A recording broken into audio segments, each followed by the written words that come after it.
Master Harold and the boys एक famous south African play है जो एथोल फ्यूगार्ड ने 1982 में लिखा था। ये ड्रामा अपार्थाइड पीरियड के साउथ अफ्रीका को शो करता है।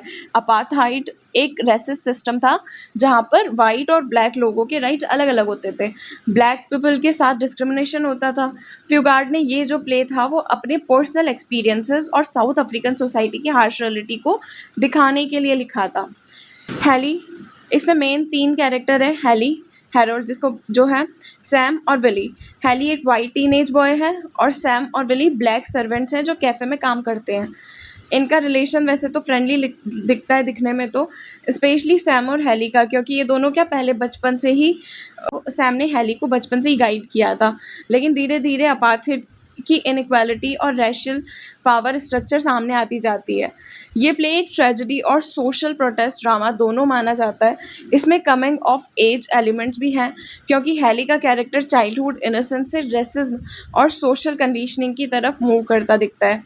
फ्यूगार्ड ने दिखाया कि सोसाइटी का रेसिस्ट सिस्टम सिर्फ पॉलिटिक्स तक लिमिटेड नहीं था, पर्सनल रिलेशनशिप को भी डिस्ट्रॉय कर देता था। टाइटल में मास्टर हैरोल्ड इंटेंशनली फॉर्मल और अनकंफर्टेबल लगता है। सैम नॉर्मली हैली को हैली बुलाता है लेकिन एक इमोशनल मोमेंट में उससे मास्टर हैरोल्ड कहना पड़ता है, जो रेशियल हायरार्की और डिस्टेंस को सिंबलाइज करता है। एंड द बॉयज़ फ्राज में अपार्थाइड माइंडसेट को एक्सपोज करता है क्योंकि white society black adult man को भी डिसरिस्पेक्टफुली बॉयज़ कहती है। प्ले का major theme racism, human dignity, friendship, guilt, shame और लॉस्ट इनोसेंस है। बॉलरूम डांसिंग का सिंबल रिपीटेडली यूज हुआ है। फ्यूगार्ड एक आइडियल वर्ल्ड के मेटाफर की तरह दिखता है, एक ऐसी दुनिया जहां लोग बिना टकराव के हार्मनी में मूव करते हैं। इसके अपोजिट रियल सोसाइटी हेट्रेड और इनइक्वालिटी से भरी हुई होती है।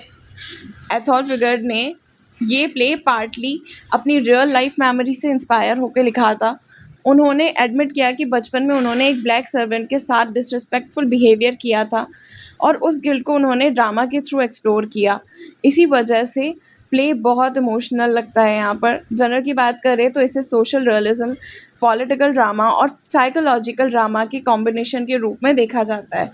लैंग्वेज इसमें सिंपल है, डायलॉग्स डीप हैं जो कि इमोशनल लगते हैं और इस प्ले को वर्ल्ड थिएटर में अपार्थाइड के अगेंस्ट स्ट्रॉन्गेस्ट ड्रामेटिक वर्क में से एक माना जाता है।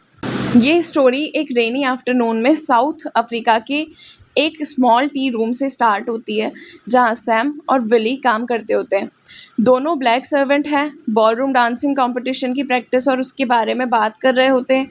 विली अपने डांस पार्टनर हिल्डा को प्रॉपरली डांस सिखाने की टेंशन में होता है और कैजुअली ये भी मेंशन करता है कि उसने उसे पहले मारा था क्योंकि वो स्टेप्स ठीक से नहीं कर रही थी।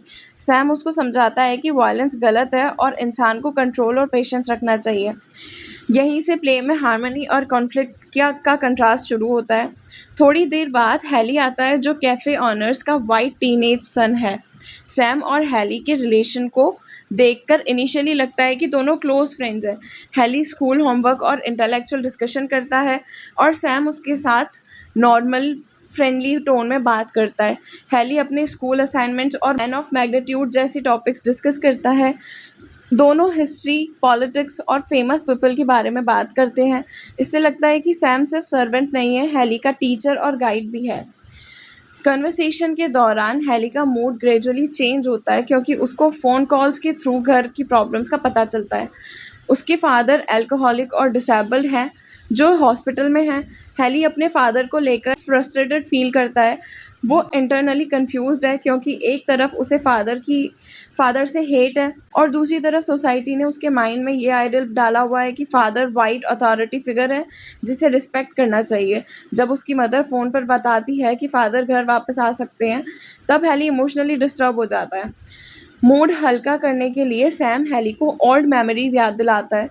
सबसे इम्पॉर्टेंट मेमोरी काइट फ्लाइंग की होती है। सैम बताता है कि एक बार उसने हैली के लिए काइट बनाया था और दोनों ने मिलकर उसे फ्लाई किया था।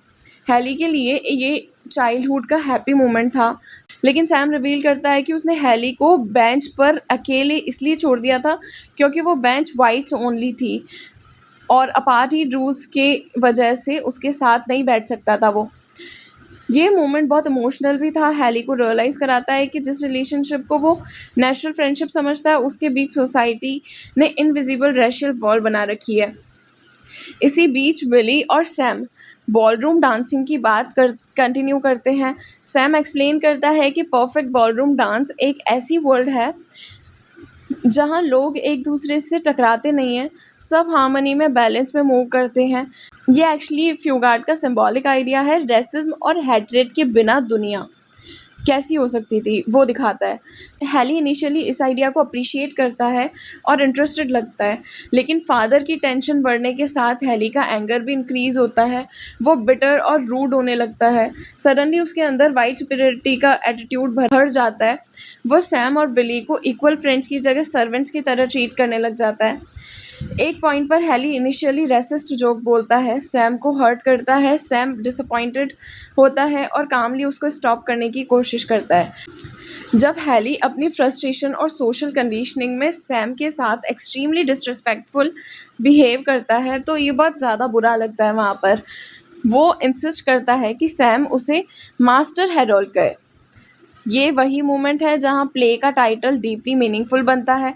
सैम के लिए ये पेनफुल है क्योंकि जिस लड़के को उसने ऑलमोस्ट सन की तरह रेस किया, वही अब रेसिस्ट हायरार्की को एक्सेप्ट कर रहा होता है। सिचुएशन और शॉकिंग तब होती है जब हैली सैम के मुंह पर थूक देता है। ये सिर्फ पर्सनल इंसल्ट नहीं होती है, ये अपार्थाइड सिस्टम का सिंबॉलिक एक्ट बनता है, क्योंकि ऐसे ही ट्रीट किया जाता था जो ब्लैक पीपल होते थे उनको। सेम रिएक्शन में वायलेंट नहीं होता है, वो डिग्निटी मेंटेन करता है और हैली को मॉरली समझाने की कोशिश करता है। सैम के वर्ड्स में सैडनेस और डिसअपॉइंटमेंट होती है। वो इनडायरेक्टली ये दिखाता है कि हैली अब भी बेटर इंसान बन सकता है अगर वो हेट्रेड और रेसिज्म को रिजेक्ट करे तो। सैम का बिहेवियर फॉरगिवनेस और ह्यूमैनिटी को सिंबलाइज करता है। एंड में हैली अशेम्ड और कंफ्यूज्ड फील करता है, लेकिन ओपनली अपोलोजाइज नहीं कर पाता है। सैम और विली बॉलरूम डांसिंग की तरफ रिटर्न करते हैं। होप आपको ये अच्छे से समझ आ गया होगा। अगर आपको कोई डाउट है तो आप पूछ सकते हैं।